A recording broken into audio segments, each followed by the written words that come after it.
하나님 아버지와 우리 주 예수 그리스도로부터 오는 은혜와 평강이 이 자리와 온라인으로 예배를 드리시는 모든 그리스도의 청년들과 또 사업부 연합 예배를 드리시는 모든 성도님들께 함께하기를 우리 주님의 이름으로 축원합니다. 사부 예배에서 처음으로 인사를 드립니다. 저는 청년 HM 브릿지를 섬기고 있는 진흥재 목사입니다.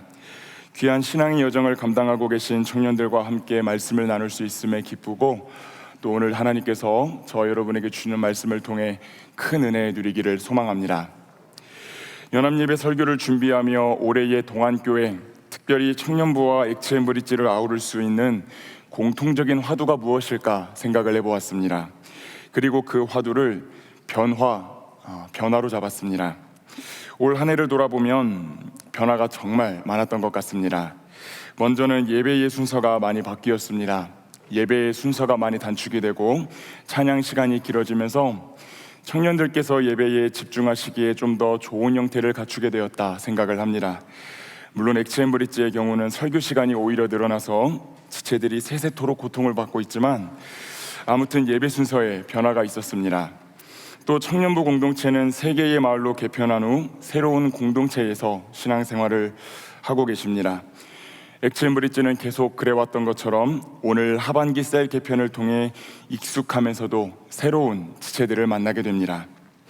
또 섬기시는 교역자들도 많이 바뀌었고, 익숙하게 해오던 프로그램들의 시간이 변경되거나 새로운 주중사역이 만들어지는 등 이외에도 크고 작은 변화들이 참 많은 한 해였다 생각이 됩니다. 그런데 이런 크고 작은 변화들이 우리에게 더욱 의미 있게 다가오려면 우리가 꼭 해야 되는 것이 있는데, 그게 복기라고 하는 것입니다. 이곳에 계신 분들 중 바둑을 더 보신 분들이 계시리라 생각합니다.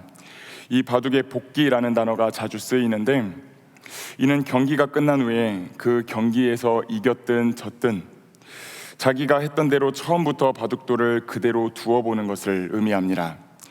그런데 바둑을 좀 더 보셨던 분들의 경험담을 들어보면 이 시간이 마냥 달갑지만은 않다라고 하십니다. 특별히 패배한 경기일 경우 복귀하는 과정에서 자신이 실수한 그 지점들을 하나하나 다 기억하고 어디서 돌을 잘못 놓았는지, 이때 어떻게 두었어야 되는지를 치열하게 고민해봐야 하기 때문이라고 합니다. 자신의 실패를 정면으로 마주하는 것이 어려운 것입니다. 그런데 아이러니하게도 이 바둑을 정말 잘 두기 위해서는 이 복기가 정말로 중요하다라고 말합니다. 바둑구단 이창호 선수는 다음과 같은 명언을 남겼다라고 합니다. 승리한 대국의 복기는 이기는 습관을 만들어주고, 패배한 대국의 복기는 이기는 준비를 만들어준다. 저는 이것이 우리의 신앙에도 해당되는 말이라고 생각합니다. 우리가 수많은 변화를 겪는 것을 넘어 변화를 시작하고 일으켰던 이유는 이 신앙의 여정이라 하는 바둑 경기에서 승리하기 위함입니다. 신앙을 더 올바르게 단단하게 하기 위하여 변화를 일으킨다라는 것입니다.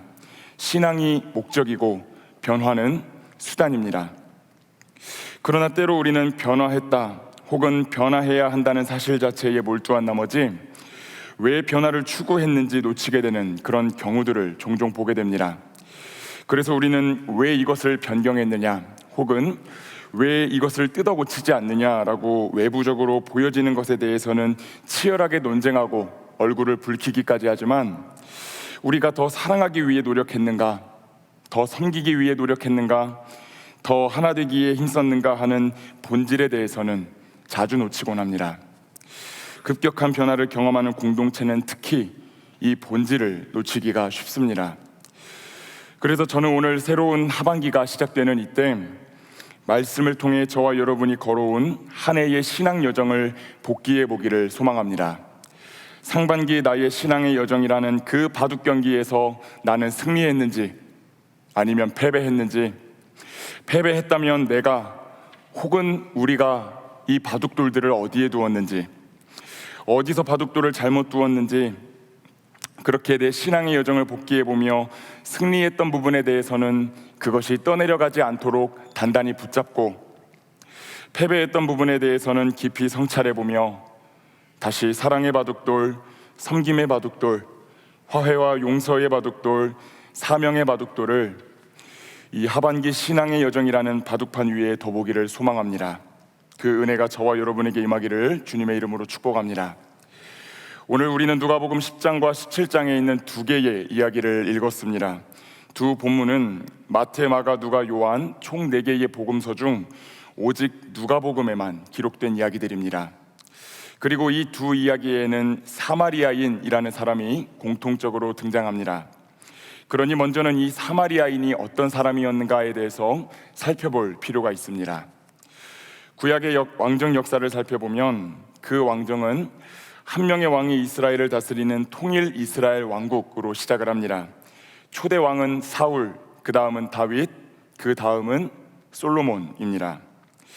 그러나 솔로몬이 죽은 후 이 나라가 북이스라엘과 남유다로 나뉘게 되었고, 북이스라엘은 기원전 722년 아수르라고 하는 나라에 의해 멸망하고, 남유다는 조금 더 명맥을 유지하다가 기원전 587년 바벨론에게 멸망당합니다. 이 고대 중동의 대제국들은 포로민들을 다스리는 방식이 다 상이했는데, 기원전 722년 북쪽의 이스라엘을 무너뜨렸던 아수르라고 하는 나라는 강제 이주 정책 그리고 혼혈 정책을 펼쳤던 나라입니다. 자신들이 정복한 지역의 사람들을 강제로 이주시켜 리더십을 흩어버리고, 그 리더십들의 구심점을 흩어버리고 강력한 혼혈 결혼 정책을 통해 피를 섞어버렸습니다. 그렇게 포로민들의 뿌리와 정체성을 흩어버림으로 반란을 꿈꾸지 못하게 그 책략을 썼던 곳이 아수르입니다. 북이스라엘 역시 이 정책의 피해자가 되었습니다. 아수르인들은 북이스라엘을 무너뜨린 다음에 그 수도인 사마리아라고 하는 성읍에 바벨론인들과 메소포타미아 사람들을 정착시켜 피를 섞어버립니다. 그런데 이렇게 피가 섞인 사람들을 가리켜 사마리아인이라고 부릅니다. 이후의 역사를 보면 이 사마리아는 지속된 이방의 간섭에서 벗어나지 못하고 이로 인해 이방 색깔이 강한 지역으로 변하게 됩니다. 그러니 엄밀히 말하면 이 사마리아인과 유대인들은 먼 과거부터 여호와 하나님을 믿는 신앙을 공유했던 한 민족이지만, 이런 역사의 아픔을 겪는 과정에서 견원지간으로 변하게 됩니다. 유대인들은 피가 섞인 사마리아인들을 경멸했습니다.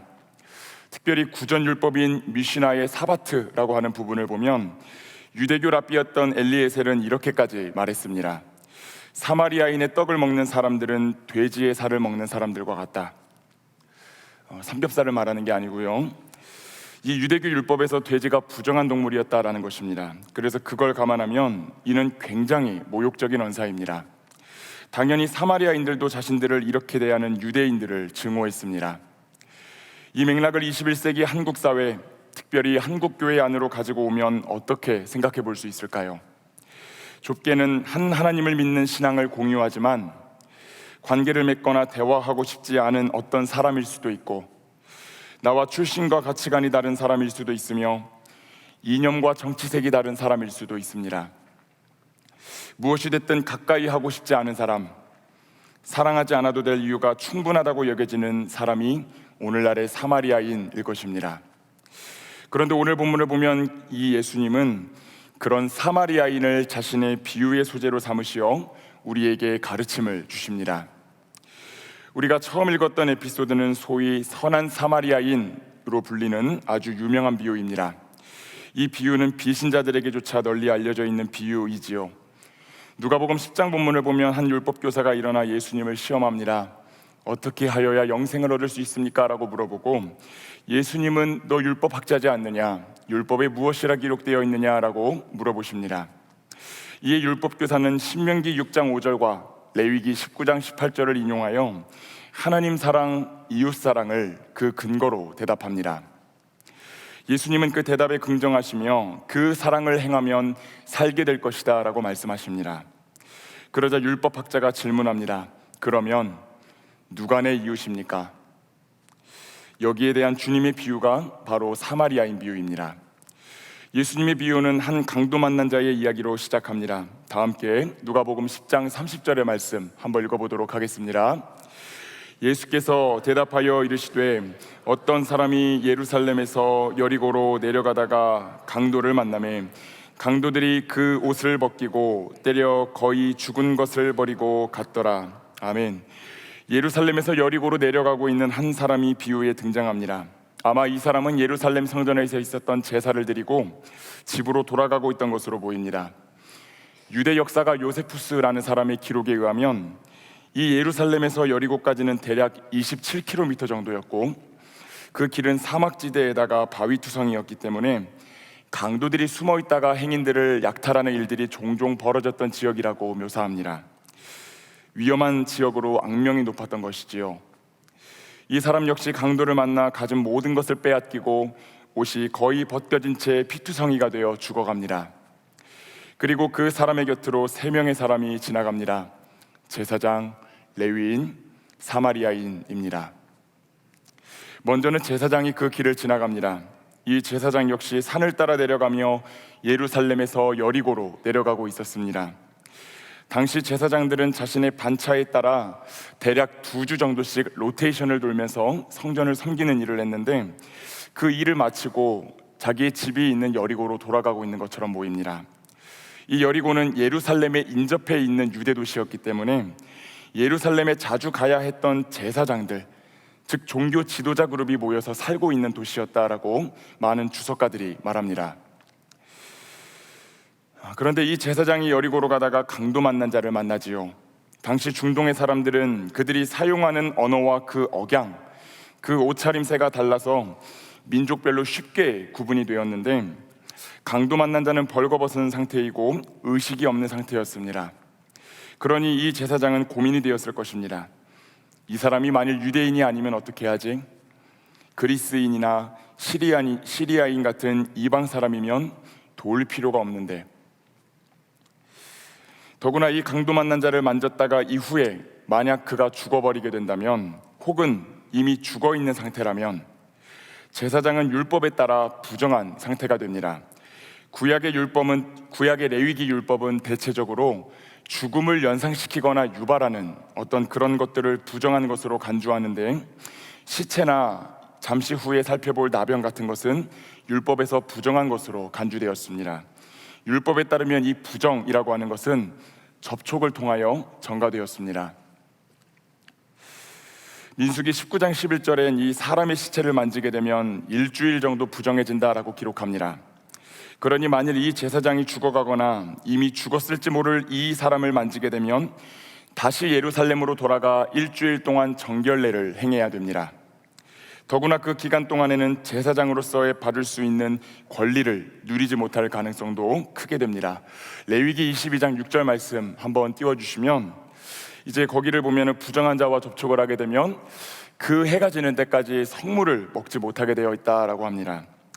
즉 제사장은 정결 과정을 밟는 그 시간 동안은 성물이나 제사 음식이나 제물의 11조를 먹을 수가 없고 그것을 받을 수도 없게 되어 있었습니다. 그래서 이 제사장은 도와야 할 이유를 찾기보다 돕지 않아도 될 충분한 근거들을 마련합니다. 그는 강도 만난 자가 동족이 아닐 거라는 생각, 예루살렘으로 돌아가야 할지도 모를 번거로움을 감당하기 싫다는 생각, 자신의 재산에 손해가 날 수 있다는 생각을 근거 삼아 그 곁을 지나칩니다. 뒤에 이어 레위인이 지나갑니다.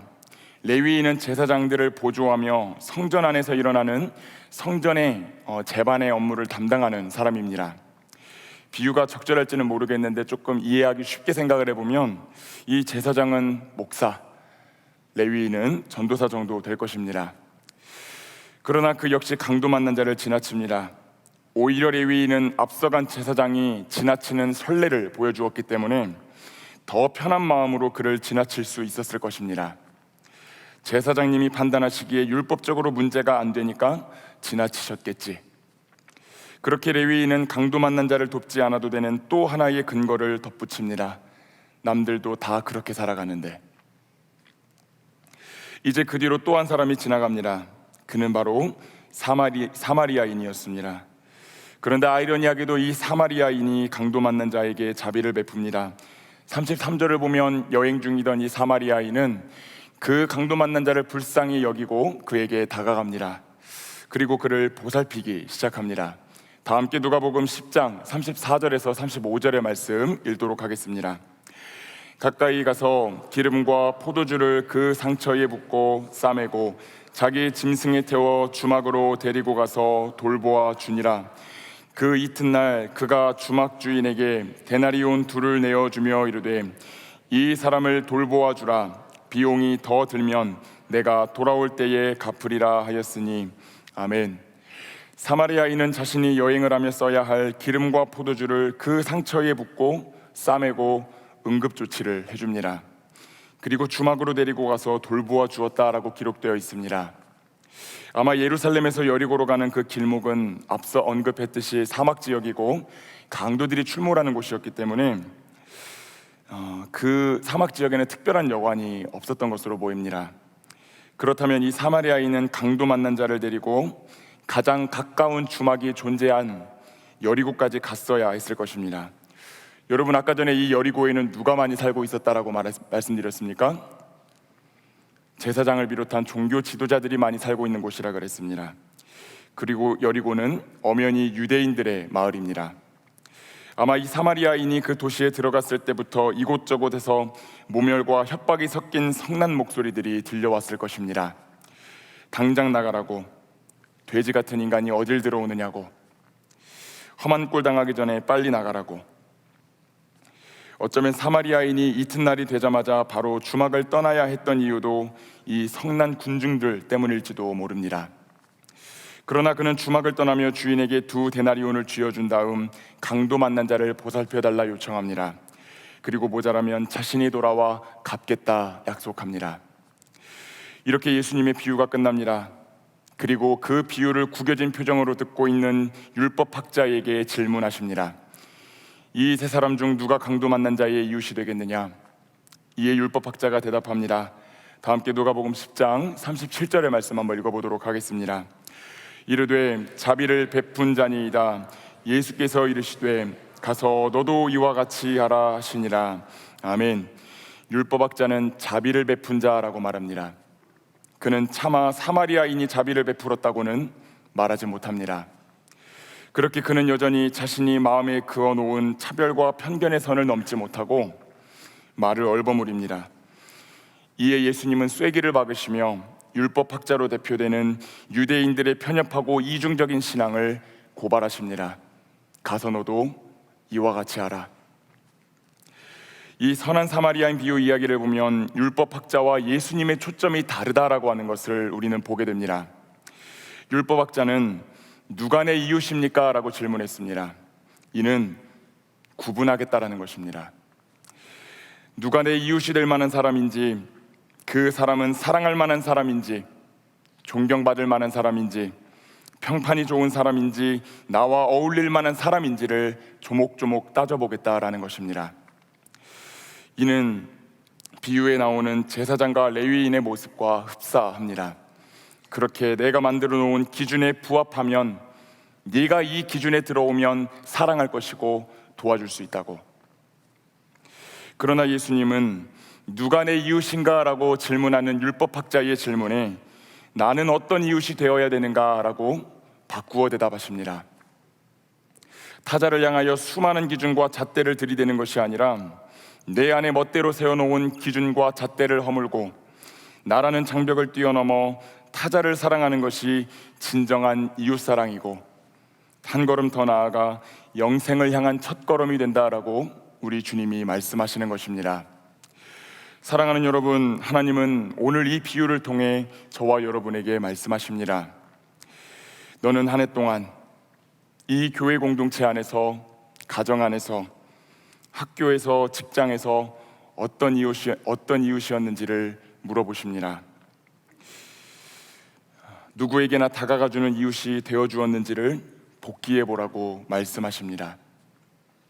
그 복기의 순간은 아마 뼈저린 아픔을 동반할 것이지만 거기서부터 참된 신앙이 회복되는 첫 발걸음이 시작될 것이라고 우리 주님이 약속하십니다. 바라기는 겸손한 마음으로 한 해의 신앙을 복기하며 타자를 향한 잣대를 낮추고 나라는 장벽을 넘어 사랑하는 삶을 살아가는 청년들과 성도님들이 되시기를 축복합니다. 그런데 어떤 분들은 그렇게 생각하실지 모르겠습니다. 그것은 단순히 비유 아닌가요? 유대인들의 편협한 신앙을 꼬집기 위한 비유 아니었습니까?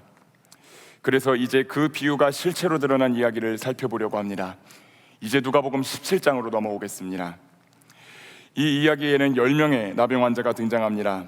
레위기 율법에 따르면 시체와 마찬가지로 나병 환자들도 부정한 존재였습니다. 그래서 그들은 사회로부터 격리된 채 살아야 했습니다. 나병 환자 규례가 적혀 있는 레위기 13장 45절에서 46절의 말씀을 이제 한번 띄워주시면, 그들은 나병과 부정을 옮기지 않게 하기 위하여 자신들이 나병 환자라고 하는 사실을 밝혀야 됐습니다. 옷을 찢고 머리를 풀며 윗 입술을 가리고 자신은 부정한 사람이니 나에게 다가오지 마세요라고 소리쳤어야 했습니다. 몸도 죽어가는데 사회적으로도 철저히 격리되어 수치 속에서 고사돼가는 이들이 나병 환자였습니다. 이들은 차마 예수님께 다가오지는 못하고 멀리 서서 소리칩니다. 예수 선생님이여, 우리를 불쌍히 여기소서. 그러자 예수님이 말씀하십니다. 다 함께 누가복음 17장 14절 한번 읽어보도록 하겠습니다. 보시고 이르시되 가서 제사장들에게 너희 몸을 보이라 하셨더니. 아멘. 예수님은 나병 환자들에게 제사장에게 가서 그 몸을 보이라고 말씀하십니다. 그런데 한 가지 이상한 것이 있습니다. 레위기 14장 2절에서 3절 말씀 한번 띄워주시면 좋겠는데요, 이 규례를 보면 나병 환자가 제사장에게 가서 몸을 보이는 것은 나병을 치료받으러 가는 것이 아닙니다. 나병이 치유된 사람이 율법을 따라 제사장을 찾는 것이고, 제사장의 역할은 완치 판정을 결정해 주는 것입니다. 이후 그들은 정결 예식을 거치면 다시 사회로 복귀할 수 있었습니다. 그런데 예수님은 지금 나병에 이미 걸려서 치유가 안 되어 있는 사람들을 향하여 제사장에게 걸어가라라고 말씀하신 것입니다. 그들은 의아해하면서도 걸어갑니다. 그러다가 10명 모두 나병으로부터 치유를 받습니다. 그렇게 원하지 않게 끊어지고 말았던 하나님, 그리고 사람들 사이의 모든 관계들이 회복됩니다. 이후 한 사마리아인이 큰 소리로 하나님께 영광을 올려드리며 돌아와 예수님을 만나 뵈었다라고 말합니다. 그런데 여기서 더 이상한 점이 한 가지 있습니다. 그것은 바로 이 사마리아인 역시 다른 9명의 환자들과 함께 제사장을 향하여 걸어갔다라고 하는 것입니다. 다른 9명의 환자가 모두 유대인이었다라고 성경이 말하고 있지는 않지만, 예수님이 제사장들에게 가서 몸을 보이라는 율법 규정을 근거해서 이들을 보냈으니 아마 대다수의 사람들은 유대인이었을 것입니다. 제사장에게 몸을 보이라는 율법은 유대인에게 해당하는 것이지 사마리아인에게 해당되는 것이 아닙니다. 그런데도 이 사마리아인은 9명의 유대인들과 함께 제사장을 향하여 걸어갔다라고 하는 것이죠. 만약 끝까지 걸어가서 제사장을 진짜로 만났다면 아마 이 사마리아인은 선한 사마리아인 비유에 등장한 그 사마리아인이 받았던 모욕을 똑같이 받게 되었을 것입니다. 유대인도 아닌 것이 왜 나한테 왔냐고. 문득 궁금해졌습니다. 왜 사마리아인은 자신과 상관도 없는 유대인의 율법에 따라 수치와 모욕이 기다리고 있는 자리로 나아갔는지, 그리고 제 나름대로의 답을 한번 내려보았습니다. 그것은 나병이라는 한 아픔 속에서 울고 웃었던 동료들을 위한 그 사마리아인의 사랑이었다는 것을요. 사마리아인은 예수님이 유대 율법에 근거하여 말씀하셨으니 그 치유의 효력이 자신에게까지 나타날 것이라고 생각하지 못했을 수도 있습니다. 그럼에도 그는 제사장을 향해 나아가는 자신의 동료들과 함께 발걸음을 옮깁니다. 어쩌면 치유도 못 받은 채 제사장에게 구박만 받게 되더라도 회복을 경험한 자신의 동료들을 축하해주고 축복해주고 싶어서였을지도 모르겠습니다. 이 사마리아인의 사랑은 고통 속에서 형제와 함께 걷는 길로 나타납니다. 그리고 그 길 위에 놀라운 기적과 치유가 임하게 됩니다. 사마리아인은 동료들과 함께 걸었던 길을 그대로 되돌아와 예수님 앞에 엎드려 하나님께 영광을 올려드립니다. 그가 걸었던 이웃 사랑의 길이 치유의 하나님께로 나아가는 길이 되었다라고 하는 것을 우리는 이곳에서 보게 된다라는 것입니다. 이에 예수님은 이 이방인 외에는 하나님께 영광을 돌리기 위해 돌아온 자가 없느냐고 말씀하시며 그 믿음이 너를 구원하였으니 평안히 가라 축복하십니다. 이렇게 예수님은 두 개의 에피소드를 통해 이 사마리아인을 누가복음 10장에서 제시된 하나님 사랑, 이웃 사랑을 실천한 위대한 신앙인으로 그려내십니다. 그리고 오늘 이 말씀을 들은 저와 우리 청년 공동체에게도 이렇게 말씀하십니다. 이 시대, 이 교회에도 이런 사마리아인들이 필요하다고. 오늘 두 이야기에 나온 사마리아인들이 보여준 사랑은 세 가지의 모습으로 나타납니다. 고통 중에 있는 이들을 긍휼히 여기고 먼저 다가가는 것, 자신의 소유와 물질을 사용하여 섬기는 것, 고난받는 자들이 걷는 길에서 비켜서지 않고 곁에 서서 함께 걸어가는 것입니다. 그런데 우리는 이 사랑을 우리의 주인이신 예수 그리스도의 생애로부터 발견하게 됩니다. 우리는 죄로 인해 죽을 수밖에 없는 존재들이었습니다. 그것을 부정할 수 있는 사람은 여기에 아무도 없습니다. 그러나 그런 우리를 불쌍히 여기신 예수님께서 하늘을 버리고 이 땅에 내려와 우리의 삶을 향하여 먼저 다가오셨습니다. 그리고 죄 없는 자신의 운명을 죄 많은 우리의 운명과 한 밧줄로 묶으시고 십자가에서 자신이 가지신 모든 물과 피를 흘려 대신 죽으셨습니다. 그리고 부활하시어 오늘도 눈물과 고통 속에서 걷고 있는 성도들의 기도를 들으시고 우리와 함께 걸어주고 계십니다. 그 예수 그리스도의 사랑은 그 예수 그리스도의 사랑에 대해 성경은 다음과 같이 증언합니다. 우리 이사야 53장 5절에서 6절 말씀을 큰 목소리로 한번 읽어보도록 하겠습니다. 그가 찔림은 우리의 허물 때문이요 그가 상함은 우리의 죄악 때문이라. 그가 징계를 받음으로 우리는 평화를 누리고 그가 채찍에 맞음으로 우리는 나음을 받았도다. 우리는 다 양 같아서 그릇 행하여 각기 제 길로 갔거늘 여호와께서는 우리 모두의 죄악을 그에게 담당시키셨도다. 믿으십니까? 이렇게 예수님은 신앙이 좋다 여겨진 유대인이 아닌 사마리아인의 존재를 빌어 자신의 사랑을 보여주시고 그 사랑을 먼저 받아들인 우리에게 이렇게 말씀하십니다. 네가 이 한 명의 사마리아인이 되어주면 좋겠구나. 그리고 때때로 너와 생각과 이념이 다르고 지역과 출신이 다르고 학벌이 다르고 건강 상태가 다른 그 사마리아인의 모습으로 찾아오는 형제자매들, 그 형제자매 안에 살고 있는 나를 네가 좀 잘 대해주면 좋겠구나. 그 주님의 절절한 음성이 우리의 귀에 들리고 마음에 닿을 수 있기를 소망합니다. 말씀을 맺겠습니다. 사랑하는 여러분, 오늘 주님은 연초에 잘 개편하여 열심히 신앙의 여정을 걷고 있는 청년부 공동체, 또 오늘 개편하게 되는 엑스브리츠 공동체를 향하여 말씀하십니다. 좋은 이웃이 되기를 결단하고 서로를 긍휼히 여기고 물질과 시간을 들여 섬기며 고통 속에 있는 이들을 기도하며 연대하라고, 함께 걸으라고 그렇게 말씀하십니다. 물론 이 일은 쉬운 일이 아닙니다. 오늘 말씀을 들은 누군가의 마음에는 내가 긍휼히 여김받아야 하는 존재인데 누굴 챙길 여력이 없습니다. 나는 물질과 시간이 없습니다. 곧 죽어도 그 사람과는 걷기 싫습니다. 그런 생각이 드실 수도 있습니다. 너무 당연합니다. 이해도 됩니다. 왜냐하면 부끄럽지만 목사인 저도 그런 생각을 하며 살 때가 있기 때문입니다. 그러나 사랑하는 여러분, 저를 좀 용서하고 들어주십시오. 우리가 만일 그런 마음으로 공동체를 대한다면 우리는 교회에 모일 수는 있지만 교회가 될 수는 없습니다. 교회가 되지 못하면 세상을 향해 빛과 소금의 역할을 감당하라 명하신 주님의 말씀도 실천할 수 없습니다. 그래서 오늘 주님은 여러분이 이 예배를 마치고 예배당 밖으로 나가시면 공동체 안에 있는 수많은 사마리아인들을 보게 하실 것입니다. 그리고 마음을 찌르시며 다가오실 것입니다. 여러분이 누군가를 향해 다가가기 싫어할 때 그분은 하늘을 버리고 땅에 있는 너를 찾아온 나를 기억하라고 말씀하실 것입니다.